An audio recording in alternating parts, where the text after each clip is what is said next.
dude, let's go.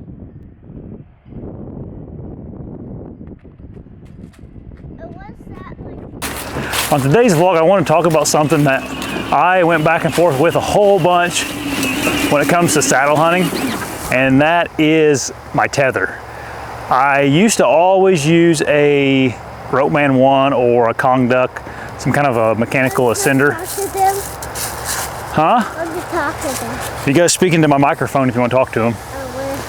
Huh? On my chest right here. Well, I just don't want to get bit plays because, Chiggers from the bugs? Yeah. Bugs that you got bit by? Yeah. You don't want to get chiggers. I don't think you have to worry about it now because when it gets cold, they all die. Oh. Anyway, I wanted to kind of tell you why I decided to go with something other than a mechanical ascender like a Ropeman or a Kong Duck, and I use both of those. They're both great products. I still use them for my lineman's belt, but for my tether, I think you're better off going in a different direction. And this is all just my own opinion and me kind of doing trial and error this season, using a saddle almost every sit. So take that for my opinion, not facts, that is for sure. So the first reason I went away from the ascender, and I used this for a lot of years when I was using a saddle back in the day, was because of this factor.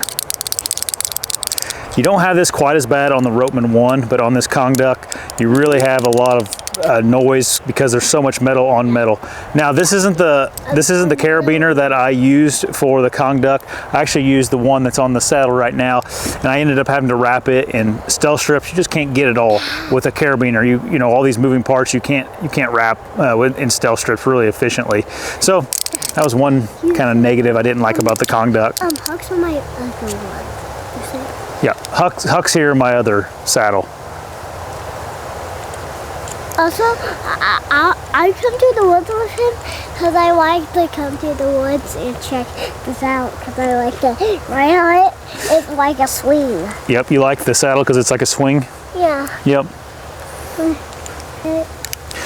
Another factor that annoyed me about the Kong Duck and the Ropeman was if you would pull, you put all your weight on this Kong Duck as you're sitting in the saddle, and then when you went to unloosen it to come out, it would make a really loud, like it'd kind of be stuck, and whenever you would click it off, it would kind of go clink, real unnatural sound. Yeah, just like that.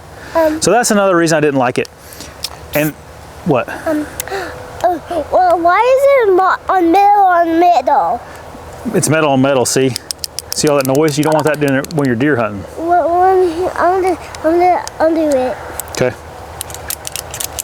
Pretty loud, huh? You think a deer would hear that? Yeah. A few other things that I did not care for with the ascender on my tether, and like I said, it's still a great tool. It still works. You can overcome a lot of this stuff. It was just some things as a deer hunter I didn't like about it. So I think if I put my weight on it right here, I can kind of show you what I meant by the piece getting a little bit stuck. So you see how that clips, and I did that pretty half-heartedly, I guess, but it's really hard to make it. I mean, I'll try to make it quiet. It just has a click to it. I don't like it, and I don't think there's any way of really getting rid of that. Something else that I didn't like about the ascenders was the fact that there's still just more metal here now. One of the reasons I like this method too from Latitude is because it has no metal on it, and for me, if I can get away with not using something that's metal, I think that's a plus in the deer woods. So if I had my bow hanging here, and there was always this fear that I would accidentally like clip my cam on this or do something where I would hit this and make a little bit of noise. Now another thing is, and this is probably up for debate, I don't know. There is a little bit of a safety concern when it comes to these ascenders. They're probably fine, but it is like a device that, I don't know a lot about them. I don't know if it's broken or if it's working well. You can't see the insides of it. It's hard to kind of inspect. Again, you can inspect it, sure. Just something that was always in the back of my mind that seemed like a little bit of an unknown for me, at least at my level of experience with them, to know if, man, this thing is how it's supposed to be or this thing, something's wrong with it. I know I've seen videos of these things breaking online, but you know, that could be all different types of issues when it comes to how people break things. Now let's go back. Let me talk to you about the way I am using my tether now. So this is Latitude's, I think they call this the Vapor line.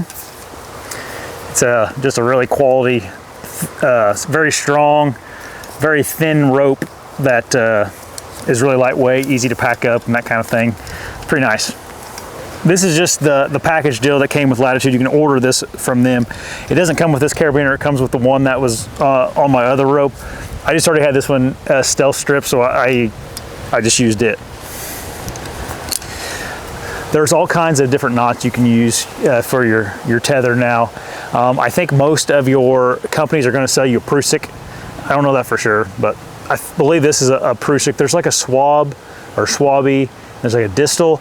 I believe the distal is the one that a lot of guys go to because it doesn't slip. I think there's some studies that show, or some videos that show that the Swabi knot will, like under extreme tension, will end up slipping. The reason I ended up going to this, I always was worried about how easy it was to use this, because without a doubt, the ascender is super easy to move up and down. That's one of the big benefits. You can move the ascenders very quickly if you need to adjust your lines, your tether. But I don't find that the Prusik is that much, is that bad. Even if you're using those other two knots I mentioned, I think those are maybe even better. But for me, if I need to let line out to like move around the tree a little bit, it's pretty simple. I just take my right hand and move it down, and that's it. And going up, like taking line out of my tether, that's not as big a deal to me, because I'm not going to typically do that when a deer is around. I may have to let line out when a deer is around to either make this move where I go around the tree, or to work myself around the tree.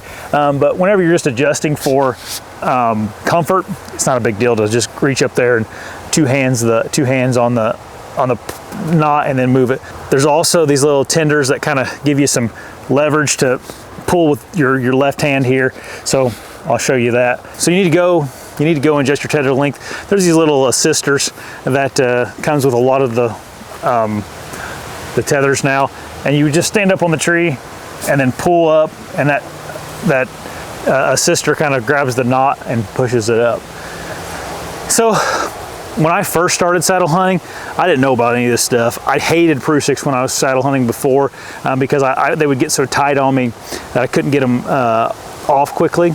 And now that I've been using this one for a few hunts, I really like it. I also feel safer in it because I can kind of look at this rope, or this Prusik, and I can see, like, okay, it all looks good. I know what a broken rope looks like. So that is another factor.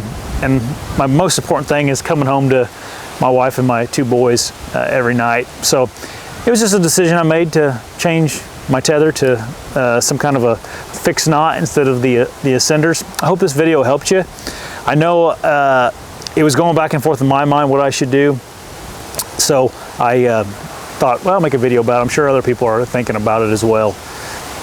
I know I did talk to some buddies about it, and they had talked to some like firefighters that are, you know, rope experts or know a lot about ropes or safety with ropes, and every single one of them recommended going with a type of Prusik instead of the ascenders.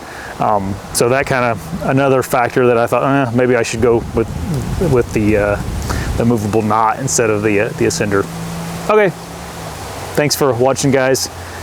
Do whatever you want, though. I'm not telling you not to use an ascender. I'm just telling you my reasonings to going from ascender to the movable knots. Subscribe, like the video. Bye. Oh, good shot, Huck. I thought it went over the thing. I'm done.